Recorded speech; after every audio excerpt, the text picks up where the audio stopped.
Well, OKC is the team of the nonchalance. That's why you go out Okay, and but get a J-Dub. Shay's like a different level of nonchalant.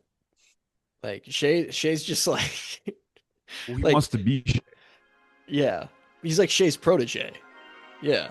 His protege. Yeah. Yeah. Yeah, that was a Yeah. good one. Yeah. There we go.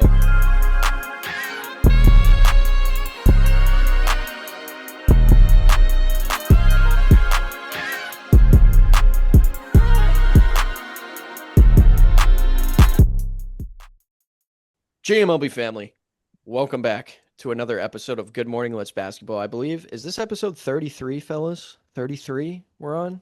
30, it's got to be at least 31, right? I've Either lost track. 31 or 32. Oh, okay. Well, I may have overextended. It's I am your 32. host, 32, episode 32. There we go. I am your host, Mike Miles, also known on this podcast as Six Figure Mike. On my right, that's Big Macedonia and GMLB's chief of security. That's main event Kev. Kev, what's up?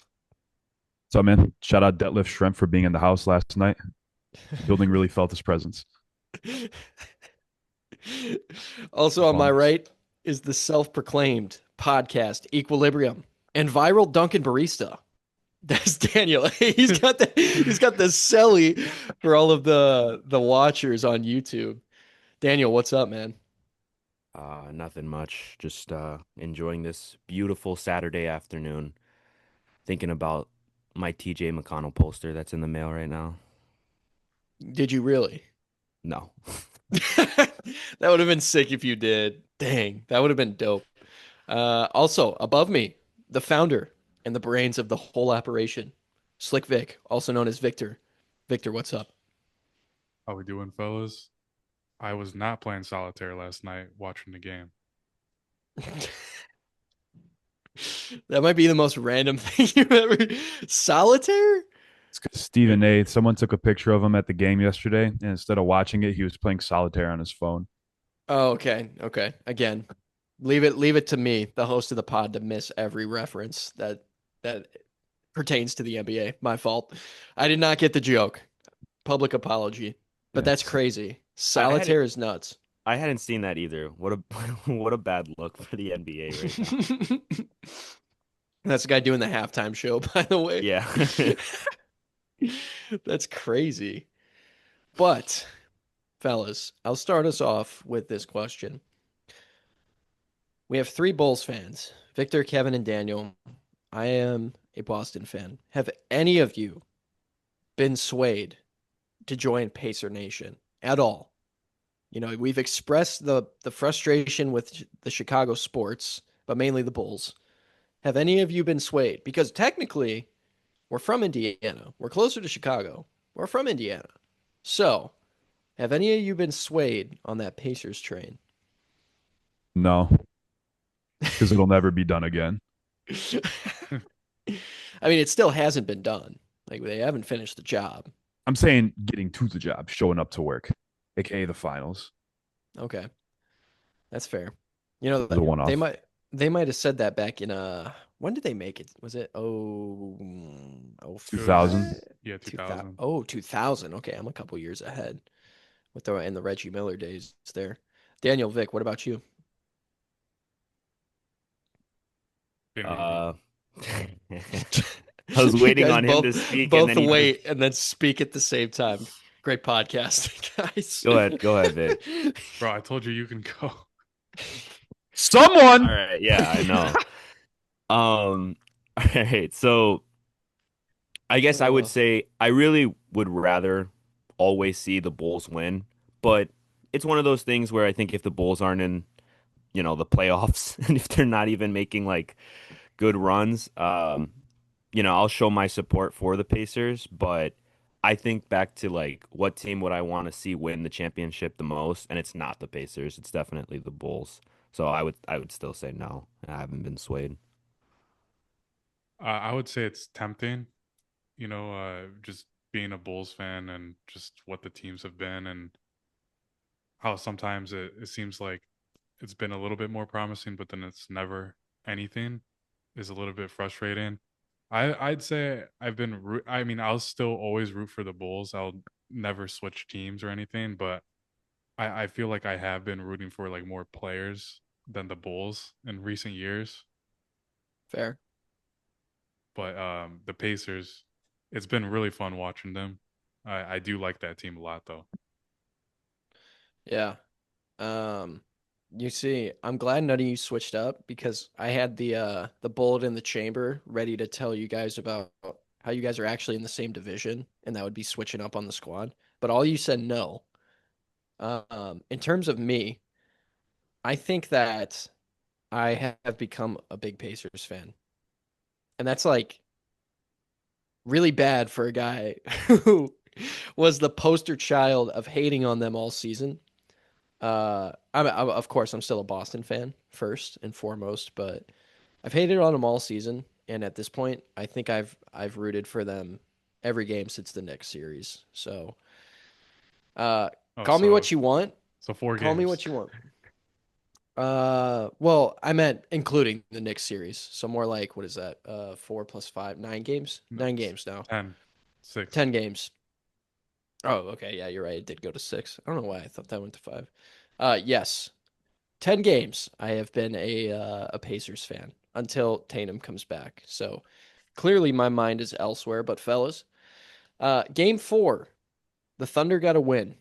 Uh, let's just kick it off to first thoughts. I got a little story I want to tell, but let's kick it off. First thoughts about this game. Well, the Thunder did the smart move, even though I think it was a little late going back to the OG starting lineup with the two bigs. They got the win, so we can't say it didn't work, but what it was funny. The analysts were talking about it yesterday, like Stephen A and Perkins, and they're like Stephen A was like, it's about time they went back to the starting lineup, like they needed to do it. And Perkins was like, yeah, it was weird that they went away from it. But honestly, it's too late to go back. It's like, well, no, all these guys know each other. They've played together all year. They're fine. Like, which one is it? Do they go back or do they not go back? Or should they have started two bigs or not? So it's kind of dumb. But like I said, uh, last week when we recorded, if they want to win, I feel like going with the two big lineup, it probably is the best way to go because they dominated the points in the paint yesterday, 50-36. It's probably not going to beat this team on the three, and they definitely didn't do it yesterday, only hitting 3-point shots. So getting to the paint, drawing those fouls, like people like to pin on them for, good strategy. Dude, one thing I want to say is about the finals, is I'm glad they brought back like the finals logo on the court and stuff, but it sucks that it has to be with ads, like presented by YouTube TV. I think it's Yeah. just like a projection. I don't think it's actually on the court Yeah, it is Yeah, a it's projection. like it used to be because it actually used to be on the court. That's what they need to bring back. It's kind of just half done now. Yeah, it's AI.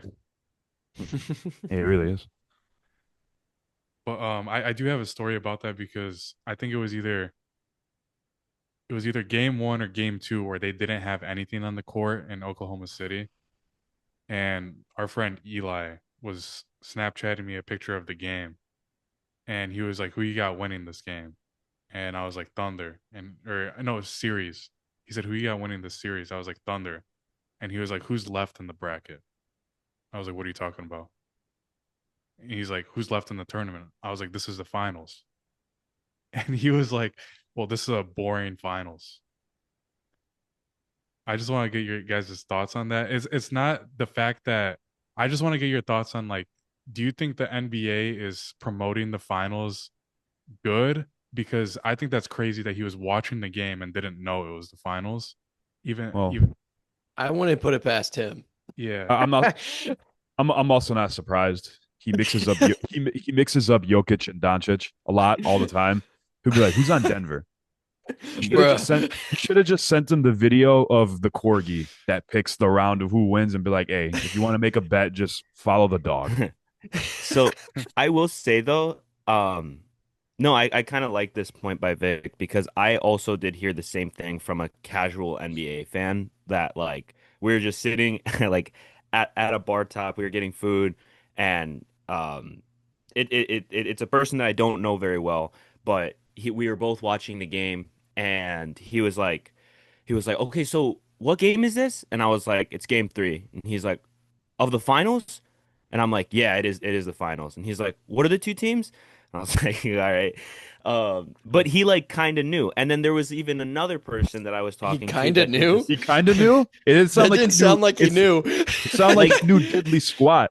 The what funny what part is, all those questions could have been answered looking at the television for 4 seconds. No, the these thing are Indiana residents for you guys. This is why we aren't Pacers fans.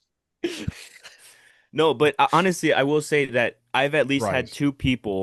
I've at least had two people tell me, or like ask me that question, be like, "What game is this?" And then be like, "And that's the finals?" And I'm like, "Yes." So like maybe Victor's got a point. Maybe to the casual viewer, the NBA finals is not getting advertised as much, or maybe it's just Yeah. not reaching enough people to know about. No, it's reaching people. It's not reaching the right people. Look at the TV. It's like when you're watching a movie and someone's like, "Wait, what's happening? Wait, what do you do?" It's like, bro, I don't know. I'm watching it with you. Just watch. Yeah, no, I'm not following. Well, Um, Go ahead. I mean, I don't know. I guess I'm just thinking about like when the final starts, if you're not following like basketball channels on or basketball accounts on Instagram and you're not, let's say, on cable TV, how would you find out that the finals are going on right now? When Because you look at even, the court and it says finals, but I'm saying to bring eyes to the finals, like people that aren't going out of their, like they don't know that the finals are going on, but like they would watch it if they knew. Does that make sense? I mean, I feel like if people want to watch the finals, they're going to watch the finals. Like if you see a casual fan and they're like, "Oh, OKC versus Indiana," no, I'm not watching that. There's really no way you're going to draw them to it to watch it. See, I don't think I've disagreed that most of the season. Objectively, factually, this is like one of the least watched finals ever, at least game one standards. I haven't checked anything from game two and game three and game four, just because the series has turned up a lot. So I assume the ratings are better now. Could be wrong, don't hold me to that. But I've been in total disagreement this season about this whole ratings thing because just from relating it to like a personal experience, like the MLB World Series, right? It's like the biggest one of it's probably is it bigger than the finals? I bet it is. I bet the World Series has more viewers than the NBA finals, but my thing is like every year I'm in that same boat. The difference is from your argument, like, because I'd be like, "What? Who's this? Who? What are the teams? Is this the Yeah. finals? What game is this? Is this the World Series?" My thing is though, I don't watch baseball, so I wouldn't consider myself like a fan. So to an actual fan, I feel like it's not an issue, but to someone who doesn't watch until like the biggest stage, it makes sense. I wouldn't say that that's like a NBA is an advertising thing. I would say that's Mhm. more of like I don't know if I would consider those people actual fans thing. Right. I guess like even with the comparison to like the World Series thing, like I also don't watch baseball, but like you almost feel compelled to watch the World Series because of Hmm. how many TVs it takes up, how many people are watching it when you go out in public. It's everywhere. And like the Yeah. finals I feel like doesn't have that same kind of thing. It does right now in Indiana because the Pacers are in the Yeah. finals, but overall, I wonder if there is more to be done. I mean, we've been having this conversation this entire year, but I do wonder if there's more that could be done to draw in those eyes that aren't fans, that are people like you said that just are waiting for that biggest stage moment, and they're like, oh, what? There's something to watch tonight. There's some reason to, celebrate or whatever. I Hmm. don't know. What kind of goes back to people kind of freaking out about it being two small market teams. Last year's NBA Finals was Boston and Dallas. Like those are two like well-known cities that people like to travel to. And then fast forward to next year, we have Oklahoma City, which I feel like most people can't even point where it is on the map, and then Indianapolis. So I don't know. I, Like I said, people are going to watch if they really want to. The fans of the game are going to watch the finals regardless. But we kind of mentioned like the way that you need to increase like ratings is like to the casual person. The Hmm. people that like might turn the TV on one night they won't. So I don't know. And then not having LeBron or Curry and two small market teams in the finals definitely doesn't help out your case. To be fair, Golden State was a small market team. But they had like the two greatest shooters ever, That's true. AD. We're talking about Neesmith right now. Go ahead, Vic. You were going to say Uh, something. I was gonna say I hate the rating argument because there's just so many ways to watch the game now with like people watching it illegally and or they're just going to like the bar or restaurant to watch games, whatever the case may be. I just think the NBA really makes it difficult to watch games. Whether the league pass isn't great, you can't watch every game and you can't watch local games, so I can never watch Bulls or Pacers games. So it sucks if you have league pass. And even LeBron use streamies. There's tons of people Hmm. who don't want to pay for streaming and they just use that. So you can't really there's no way to track that number because I guarantee you there's millions of people doing that. Yeah. I don't want to harp on this conversation too much because I was gonna in proper fashion I was gonna tell you guys I'm gonna make a solo video about this very topic and then just never make it. Um, but I did want to talk about how like for viewers that don't necessarily have cable, like I don't know if each of you have cable. But if you don't, like me, then you rely on like streaming services, and it's the same concept with football too. It's almost like it's hard to watch some games because of how many different places they could be, and also just like I feel like NBA games can be somewhat inaccessible. Like even with the NBA League Pass, like one issue that I have is that you're listening to the broadcast of the stadium or like their local broadcasters, which like in the case of Charlotte, that's fine because their announcer's cool. But like for every other game, it makes it kind of hard. It makes it harder for me at least to watch. So I'm kind of in agreement with Victor. I think more does need to be done to like make the NBA as a whole more accessible to fans. Yeah. Well, there's only one Mike Breen, and sometimes there's like six games in a night. It's true. So if we clone him five times, then Daniel will be happy. Simple. All right. Let's break into the game here. All right. So we already established the Thunder went back to Hartenstein, right? My thing, I'm just going quarter by quarter here. So let's just start in the first quarter. So the Thunder go back to Hartenstein. It really did not work that as well as I thought it would.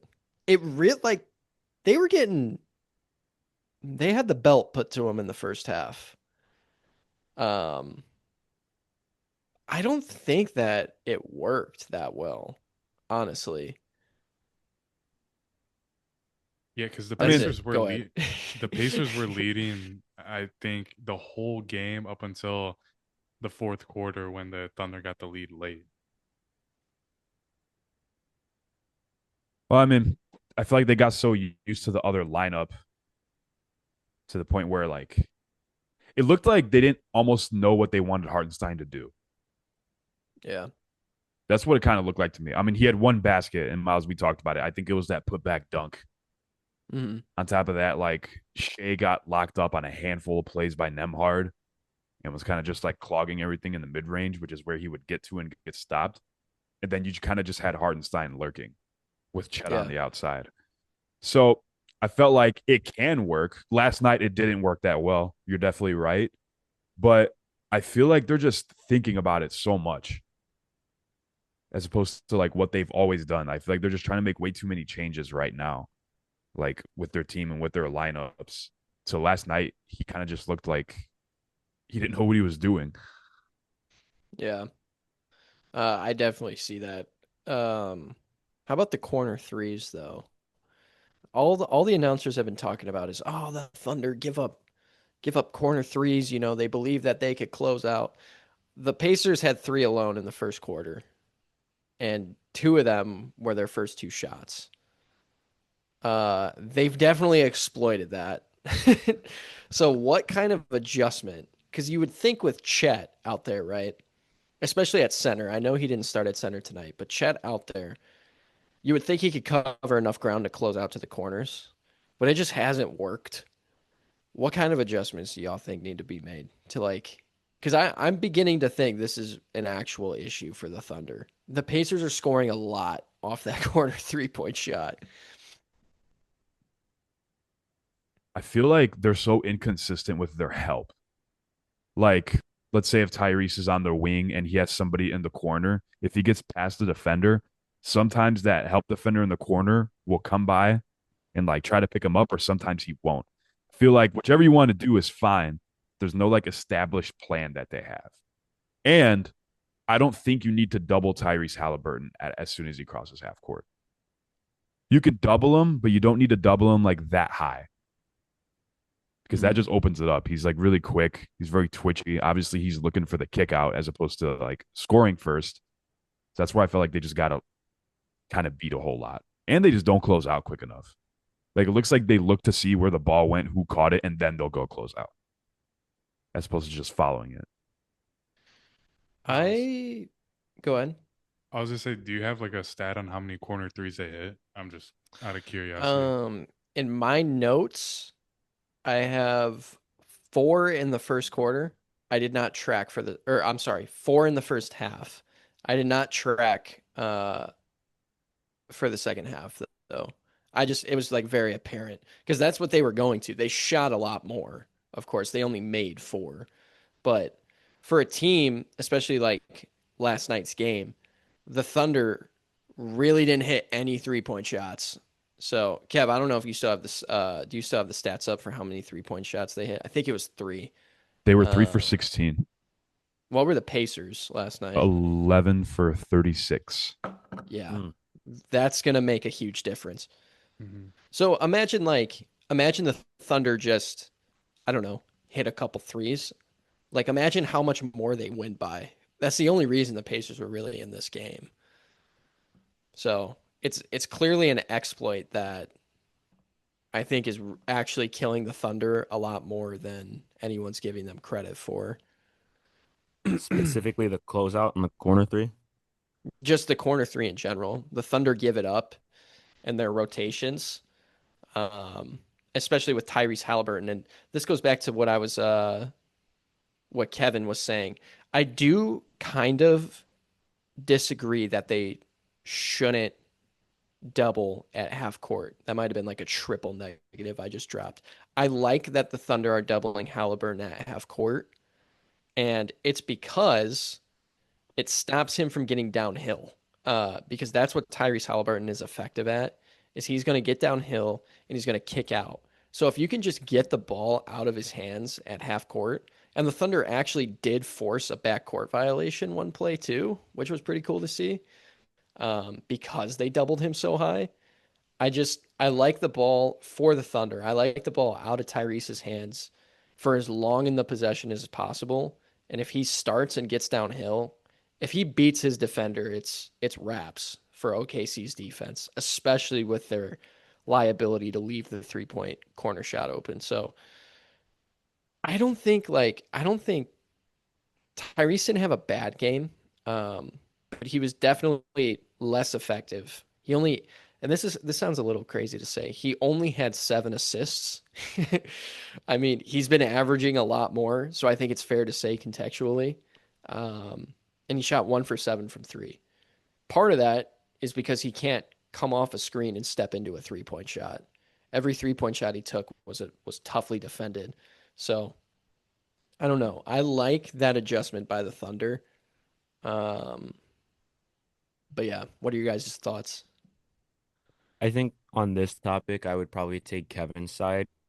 I feel like a lot of those times when I would see them double Hallie past half, he would try to pull them towards that right corner, and not completely, but let's say the right wing, draws 2 defenders. He kicks it left. They kick it one more.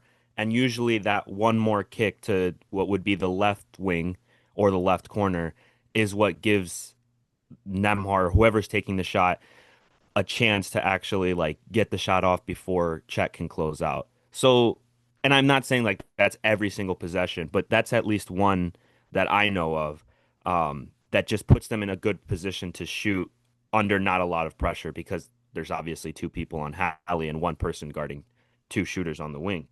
Um, so yeah, I think I would go with the adjustment that they made of doubling Hallie late does kind of work because for whatever reason, like that just kind of comes down to who can hit shots, and then it becomes an issue of, whether you hit it or not. Um, but early on in the game, I don't necessarily agree with that adjustment. It was just an ugly game overall, dude. Like both teams shooting, well, OKC 18% from three, Indiana 30%, 32 turnovers, 16 apiece, 71 free throws taken. I don't really think either team looked too amazing last night. I think each team had their moment for sure. I think the Pacers definitely had the first half and the Thunder definitely had the second half. But yeah, I don't think really either team like looked great last night. There was good like individual performances. We talked about this, Miles, but I don't know. Like it just kind of like there was just times where it just looked sloppy, simple reads just not being made. It kind of just like unexpected for an NBA Finals. Yeah, I'd I say do have to go ahead. Go ahead. I don't know about you guys, but one thing that drives me nuts is Miles Turner not being able to rebound. Yeah, and he I was bricks last night too. I think he was like 0 for 6 from three. But yeah, dude, he's not bored. I think he's only averaging like 6 this series. I don't even think it's 6. It has to be like 3.5. Well, I mean, have you been missing bets? First of all, have you been betting on him and missing? This No, seems a no, little but personal. He did kind of have a I little bit of haven't, but that. like I I just think like one of the things that the Pacers could work on is rebounding a little bit better. And Miles Turner getting 2 rebounds last game is not going to cut it, man. I mean, there was like so many possessions where I'm watching him and he is just not boxing out at all. I remember there was one, I think game 3, where he allowed it was either Cason Wallace or Lou Dort to get a rebound over him, and that shouldn't happen. He should be Mhm. able to box him out easily and grab the board. To to be fair though, how many offensive rebounds did TJ McConnell and Aaron Nesmith get on the other side?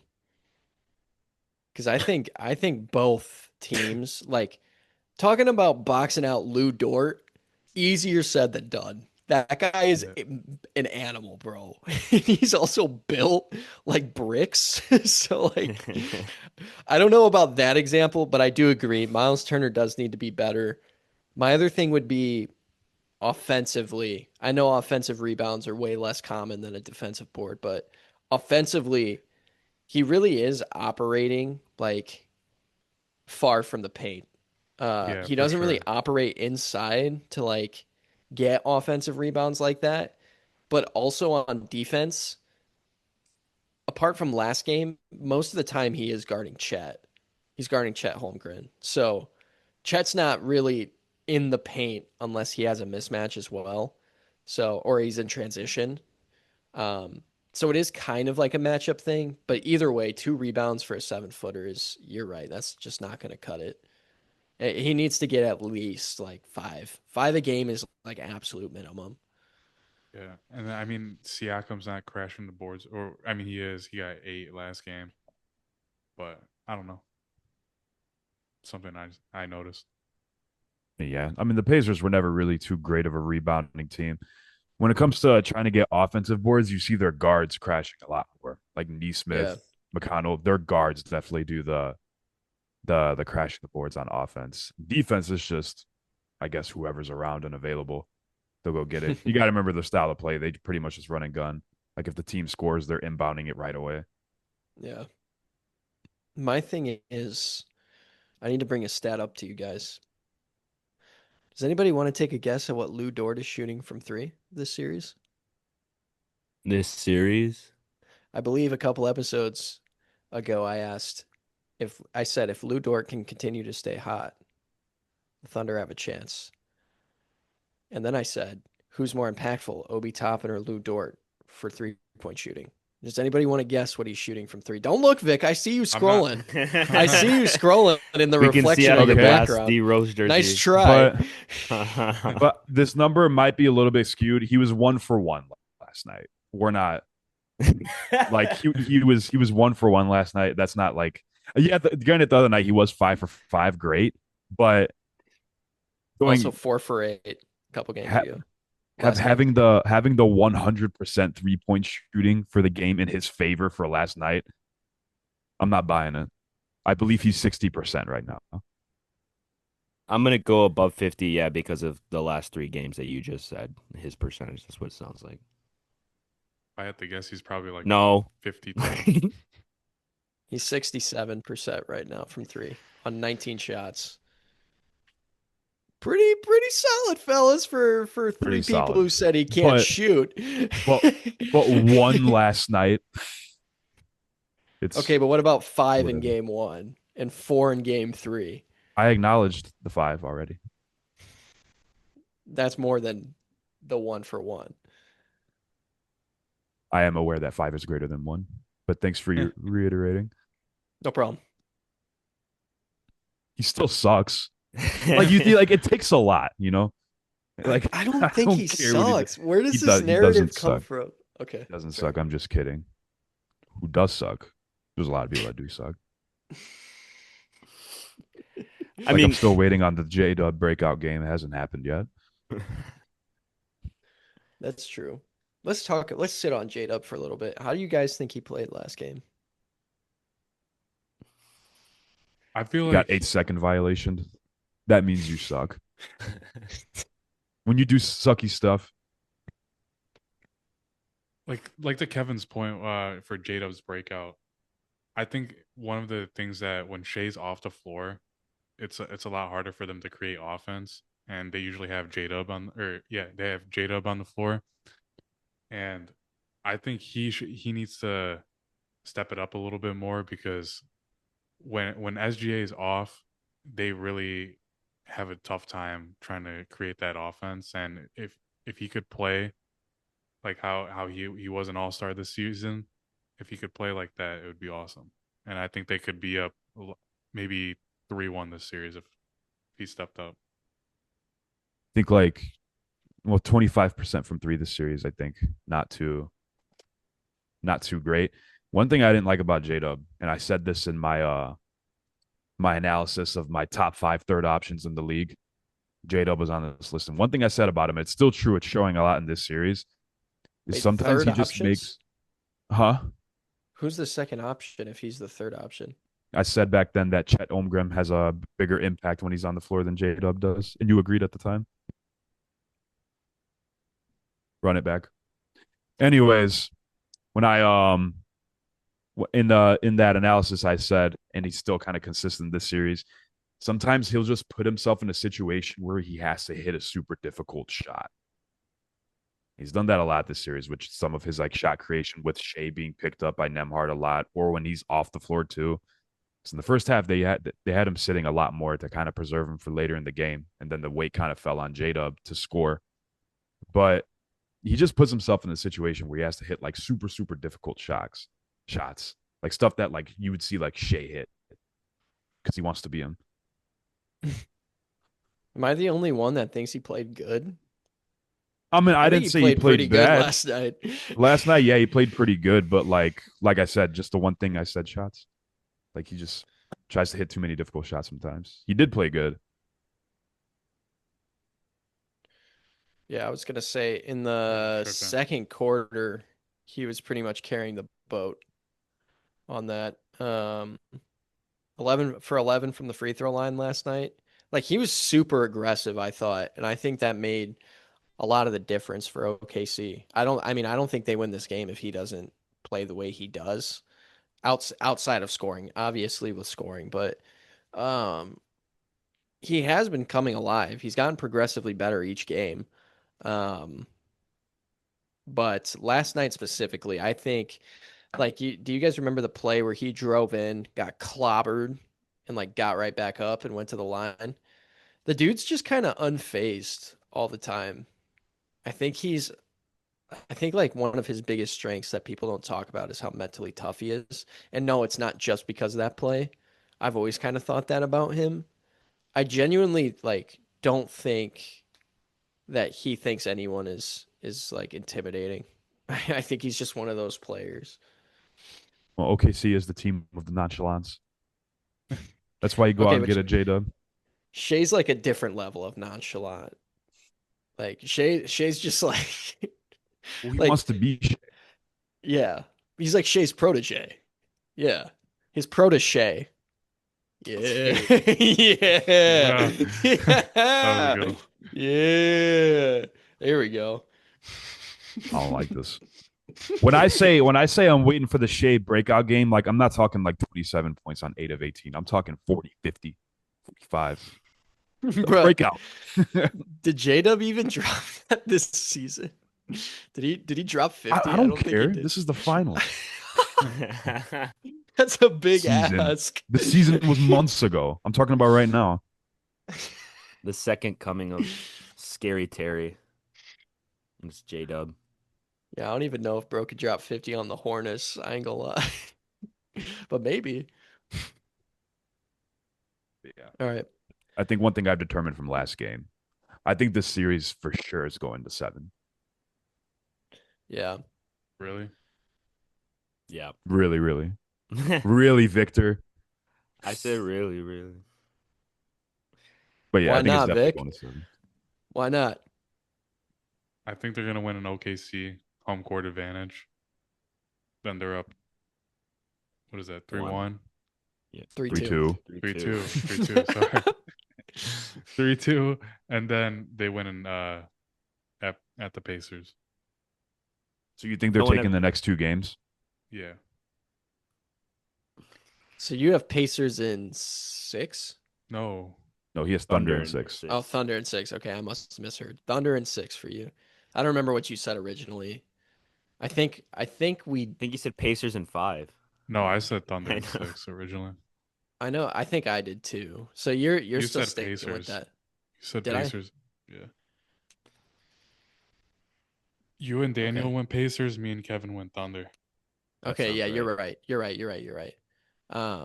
I just remember 6 games. So I had Pacers in 6. And I still do stick by that. But yeah. You think the So you Pacers win the think next 2 games? yeah.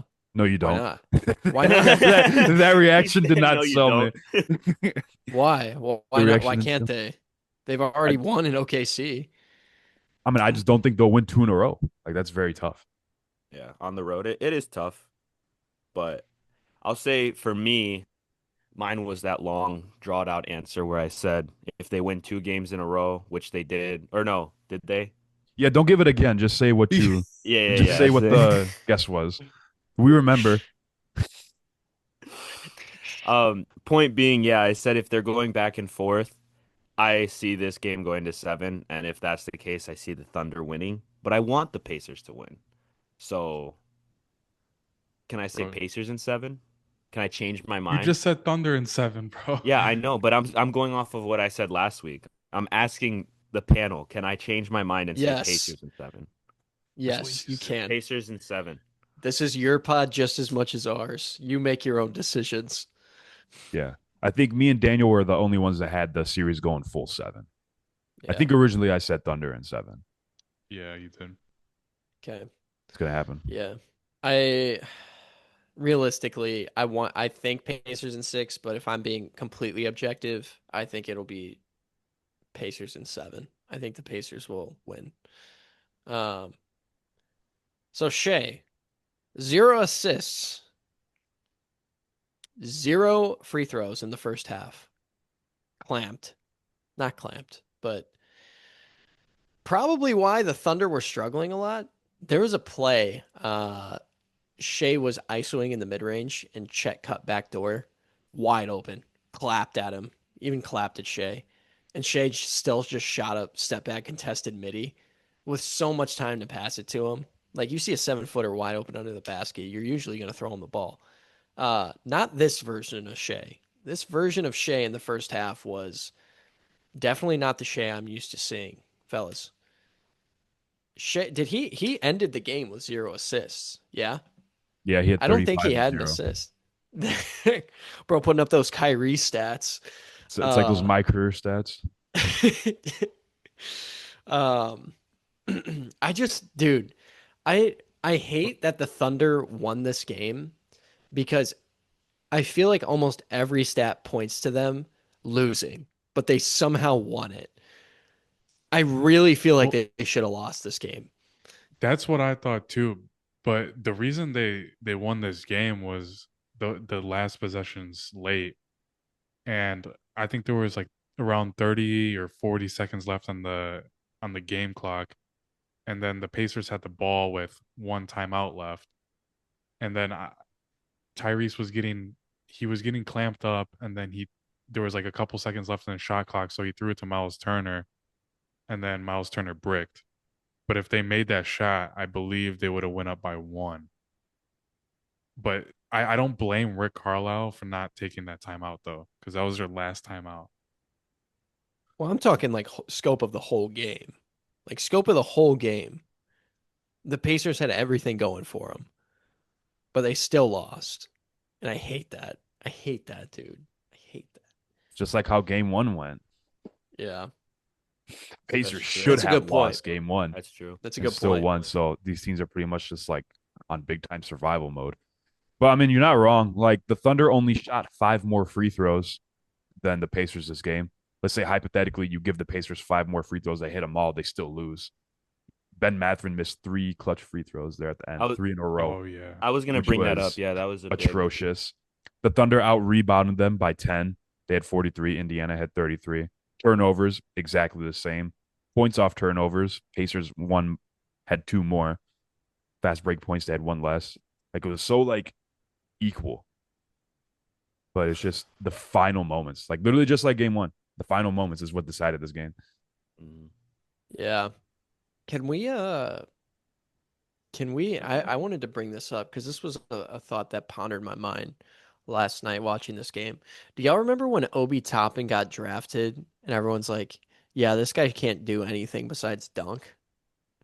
Have you seen how his game has like changed completely since It that? was it was true at the time. He's like a lankier Aaron Gordon in a way. How like out of nowhere his skill set just became something completely different. It's like, oh yeah, Yeah. he'll still like dunk on anybody, but he's gonna hit some threes too. Yeah. I can't believe how like consistent of a shooter he is, especially on the big stage. Like for this whole playoff run, but especially in the finals. Dude, because I have in my notes here that do you guys remember that play? I don't know if you were watching, but Obi Toppin passed up a three. It was a great play by Haliburton to hit him. He passed it up with like 5 on the shot clock, threw it back to Haliburton, and Haliburton ended up having to heave from almost half court, and it was a shot clock violation. And then the next 2 plays down, dude comes down, no hesitation, and just clips 2 threes and gives them their biggest lead of the night. And I'm like, I was watching that and I was like, dude, that's Obi Toppin. Like, do y'all remember when he got drafted and he was like, he couldn't even get tick on the Knicks. And that wasn't even like the good Knicks. That's what's crazy to me. So that brings me to this question. Who's more impactful?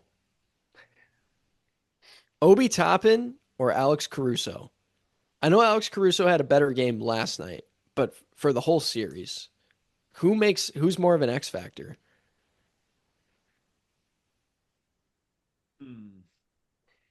I think it I'll has to be. say I'll say I think Caruso offers a lot more because I think the gap between them on offense, if there even is one, it's not that big. But defensively, like Caruso has him beat by quite a bit. Now, who can give you like a bigger like breakout game? I feel like Obi Toppin could just get hot and just give you a lot of points.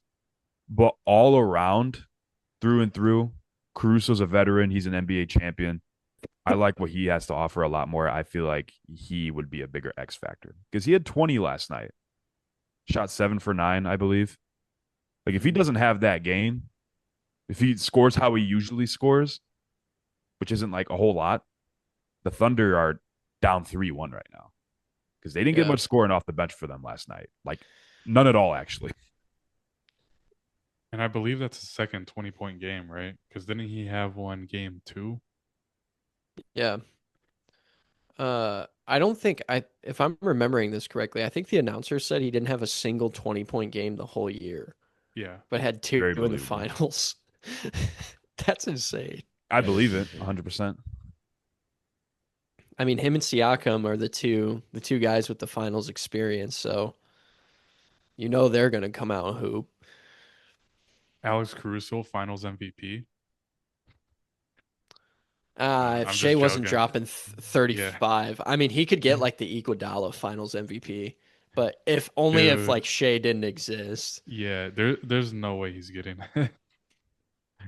I think if Shea was only averaging like I don't know, let's say like 22. 24, 22, 24, I think Caruso like it could actually get it, but Yeah. Shea's like doing so much. So Yeah. yeah, So far, Shay's had 38, 34, 24, and 35.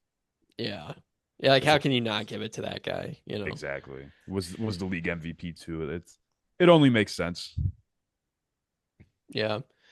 Um, I guess I don't really have a choice but to go with Caruso on that one as well. I know I'm the one that proposed the question, but each of them have had like two big offensive games. Caruso's have been better offensive games. Um, Obi Toppin's games, um, yeah, one in OKC, one in Indiana, just like Caruso. So, yeah, I don't know. For some reason I want like eye test wise to say Obi Toppin, but looking objectively at the stats here, Caruso is clearly just more of an X factor. So I I do just think though that bench unit without Obi is cooked. I think even though like there's times where he's not the one scoring in the bench unit, I think without him they would be a lot less efficient. But go ahead, Daniel. um no, I was just gonna give my take on the who do I think is more impactful. Um, I would think I would go with Obi just because the Pacers team to me, what stands out is how deep they are, and I'm gonna elaborate on this a little bit more. Like obviously with Alex Caruso, people know what he's capable of, and you kind of have an expectation of him every single game going into it. Whereas I feel like the Pacers, like 1 through 5, and even the bench unit, like it's a little bit more unpredictable.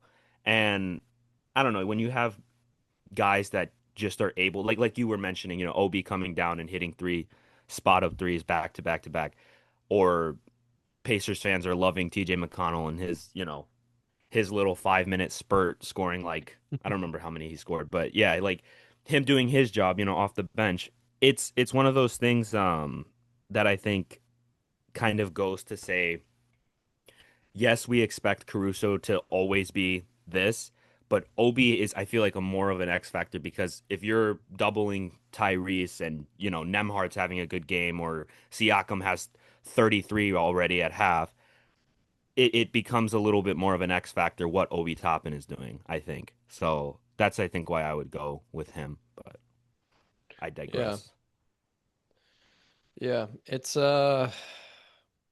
an interesting thing. I definitely want to say Obi Toppin, but Kev did make a good point that Caruso just has him defensively. The amount of deflections and like pickaways that Caruso has is immense. Immense. So yeah. Is there anything else you guys saw in this game? Anything from crunch time, anything like that? Far as crunch time, nothing specific.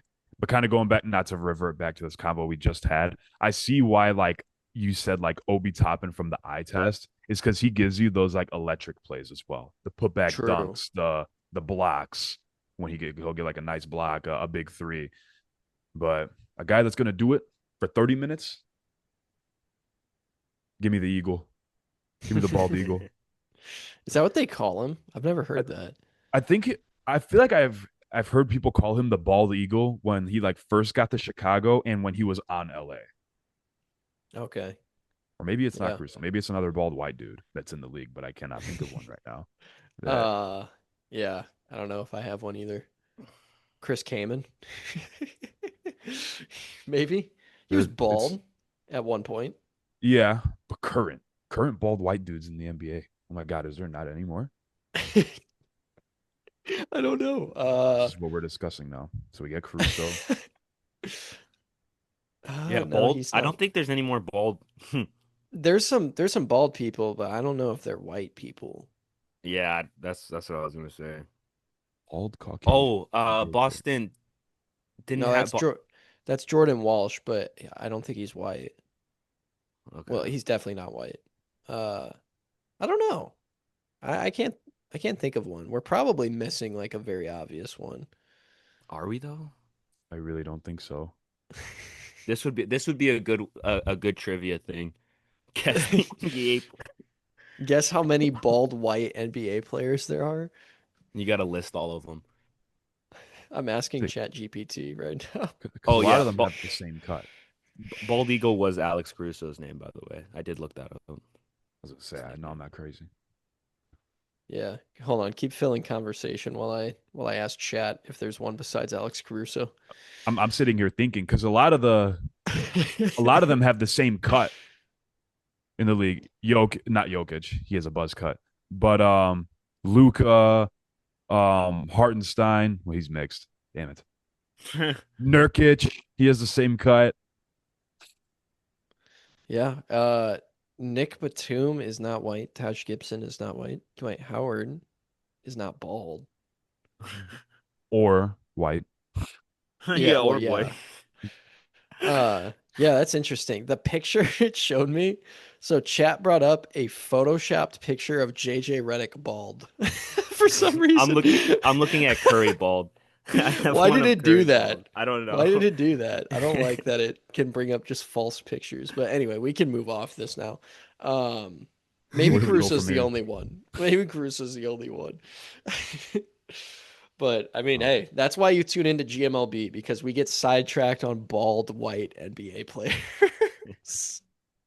I'm telling you, I said it and I'll stand by it. Our best conversations come when we're off topic. When we're off topic, we make our best content. That's fairly Uh, true. But now I'm just kind of confused where we go from here. yeah, Because a lot of the game's been talked about. Predictions. Do we end it off with the bald Caucasian conversation? I guess we can end it like this. So at the current state of the series, Kevin and Daniel, where do you guys think? Well, I think we already kind of went over it. Kevin, you had Thunder in 7. Daniel, what was your prediction? It was Thunder in 7, but it's Pacers in 7 now. Okay. Mine before the series started was Pacers in 6. I'm much less confident after seeing the game the Thunder just had, pulling out a win when it was completely I don't think they should have won. So I'm gonna go Pacers in 7 now.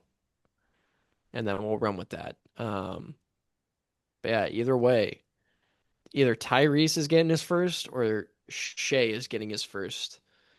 And the streak might continue. You know what I'm talking about? The teams don't repeat streak. No. The past 7 or 8 years, a former Washington Wizard has won the NBA Finals. The only way to keep that streak alive is if the Pacers win because of Thomas Bryant,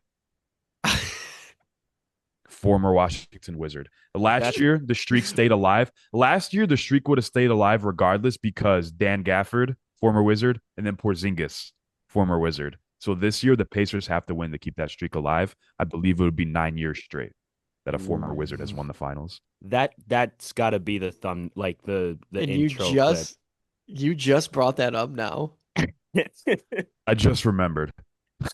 That's crazy. I've never heard that. That's You've insane. never heard that stat? that. I've never No. heard that either. I What? haven't seen anyone We've talk talked about that. this before. No way. No Maybe way. I would not. have remembered that. That's nuts. Yeah, the Yeah. only thing I had seen about the streak is that we haven't had the same team repeat, like Miles said, for the last like 7 years. Who was? Could we just go for like the last 5 years? So you said it was Porzingis, and then the year before that it was the Nuggets. So who on the Nuggets was a Wizard? ACP. KCP. Yeah. The year before that, that was the Warriors. Who wasn't on the Warriors? The Warriors, it Uh, was Dre, Kevon Looney. Because now this is an interesting exercise you've just stuffed me into. Uh, was it might be like a weird player. Was Otto Porter, Otto Porter Jr. Yeah. yeah, yep. It was Otto Porter. Okay, so 2020 Bucks roster. Who I was it have on the I have the Bucks? list. I have the list in front of me now. So do Do I. you? Okay, read it. Read it. All right. Well, I'll let Kevin read it. He brought it up. So 2024, Porzingis. 2023 was KCP, Jeff Green, Ish Smith, and Thomas Bryant. That's crazy. 2022, Gary Payton, Otto Porter, and Chris Chioza. 2021, Bobby Portis, Milwaukee, Wait, when was he on the Wizards? right after the Bulls. Oh my gosh, how do that must have just like been erased from my memory. I do not remember that. Dark Okay. Ages, Twilight Years. 2020, Dwight Howard, JaVale McGee, and Markieff Morris. Dwight Howard. 2019, Jody Meeks for the Raptors. That's crazy. 2018, Sean Livingston and JaVale McGee. And then 2017, also Livingston and McGee.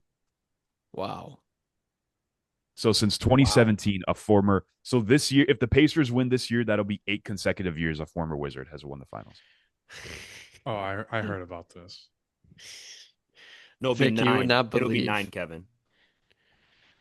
Vic, you will not believe the conversations we had when you were gone. You will not believe. You're gonna watch the film back and be like, dude, what were these guys talking about? And you're gonna have to include all of it. You will have to include all of it. There's absolutely no choice. How long did Bobby Portis play on the Wizards for, though? I think this is the Couple biggest thing seasons, I've learned. Really? I A believe so. couple seasons. I Uh, remember like one. Wow. I must have just like forgot about this. Interesting. Well, But look up. it is Bobby. It is just Bobby Portis. he played 1 year.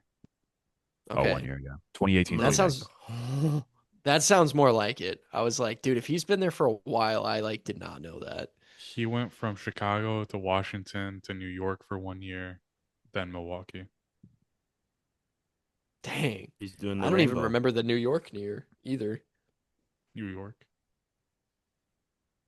Yeah, I'm looking You got up another Bobby call. Portis in the Wizards. All right. Yeah, I think we've covered our bases here. I think I think it's time to wrap this show up. This I one was this we were on track for like 20 minutes of the episode. So we'll take that. That's more than usual, honestly. Final I was gonna, thoughts on Pacers Thunder. Go ahead. Sorry, I keep cutting you off. Go ahead. no, you're good. I was just gonna say like because I think we're at like a little less under an hour of recording. So I was gonna say if you guys wanted to, we could say like what we think each team should do to win this to close out and to win, but we don't have to. Yeah. Let's do it. You first. All right. I mean, I think with when I what I had said originally was that these two teams can't go back and forth. If they go back and forth, I think what happened last night will happen in game 7, which is just the Thunder are better equipped to close out games. Um, and when it comes down to that, I think Thunder have the advantage. So I mean, if I'm being honest, I think Pacers really need a win, obviously in OKC, and I hope to God they win Game 5. Because if it's they'll need a lot of energy behind them to win a Game 6 if Thunder win again at home. So in terms of what they can do, I think it's just Obi Toppin. We talked about it. He needs to have a good game. Tyrese Haliburton needs to be doing his thing with assists. I mean, 7 assists last game isn't bad. But he can be looking to obviously make more of his threes. 1 for 7 is abysmal, so he'll need to make more. Um, But yeah, overall, the Pacers just need to close out better. They had the control of most of the game last night, and I think you can't go back and forth with the Thunder and the reigning MVP. So It you gotta makes close out. it makes sense, but saying the all the Pacers need to do is close out after like all Yeah, of this playoff run. I get it. I get it because you're right. yeah. In this series, but like that's just insane to like Just to win the game. say. Just Yeah, win the He, ba- game. he just close basically it said, out. everybody needs to put up better stats in an elongated version. Next. Well, no, I was referring to like the fact that they've closed out practically unwinnable games multiple like times, New like series. under like 5% chance of winning, and they've gotten wins. And then you're like, they just need to close out. I get it. All right, go ahead, Kev. And I'll say, I'm assuming we're giving advice on the team that we picked. I was gonna give one for Yeah, each, but you could do whatever. that's what I'll I'll do do. one for each. I'll do one for each. I'll try to care about the Pacers for a second. Give me a quick second. All right, I'll start with the Thunder. So Thunder, in order to win this series, um, they've already done one thing: stick with the big lineup. It's an advantage for you. It's not a disadvantage. And also clean up or fine tune the defensive structure a little bit. Pick up Tyrese at half court. That's fine. Make sure the rotations are down because you're getting absolutely murdered on the corner threes and just the 3-point shot in general. They're putting up a lot of them. They're getting a lot of good open 3-point shots. They're absolutely lucky last night they didn't have a great time shooting them. So fine tune the defense, stick with the double, fix rotations, make sure everyone knows their assignment. Pacers, what they need to do to win: rebound a little bit better, limit turnovers because they've been turning the ball over a little bit more in this final series compared to what they've done all season, honestly. And it's definitely biting them in the behind a little bit. So limit TOs, just board a little bit more, and they have a phenomenal chance of winning the finals.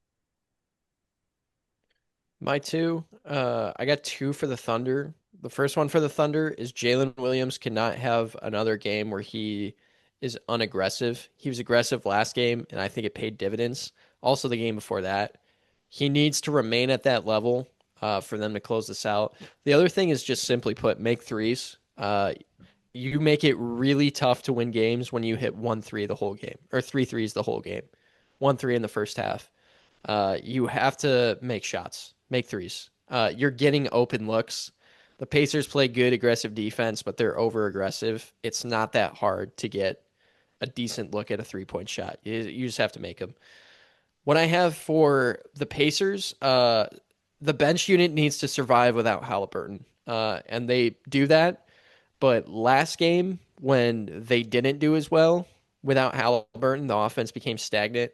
And the Thunder pretty much went on a run and brought the game back within reason by the time Haliburton got back in. That killed them. The bench just needs to be better. They weren't great last game outside of Obi Toppin. So um, yeah, that's my 2 cents on them. It's kind of hard to pick something for the Pacers because again, I do feel like they should be up 3-1 in this series, but that would be my biggest thing, at least from last game. For the Thunder, I think that they just need to play like how they have been the whole season. I do feel like at times they're easing a little bit off the gas, but I think they need to start the game strong and then close it out when the game is getting towards the end. And if the Pacers are trying to make a comeback, try to slow them down, trying to not get them into try not to let them get into a rhythm to where they're able to come back. We know they're capable of coming back. They've showed that this whole playoffs. They're a tough team. They don't give up without a fight. They just have to be ready to play all 4 quarters. And I think Miles also made a great point of hitting shots. I do think that they need to be more efficient at hitting wide open shots because been plenty of times where I've seen them just miss wide open shots. And then for the Pacers, I'm not giving one because I do not think that they are coming back. That will probably And bite me. I want to add Because you don't one. have one. No, they probably it'll probably bite me. But I want to add one more thing that the Pacers need to do to win. Benedict Mathurin needs to be in a concrete driveway taking free throws and form shooting for like the next however many days in between now and game 5. What does Kevin always say? Lock him in the gym. Lock himself in the gym. Lock him in the facility. Yeah.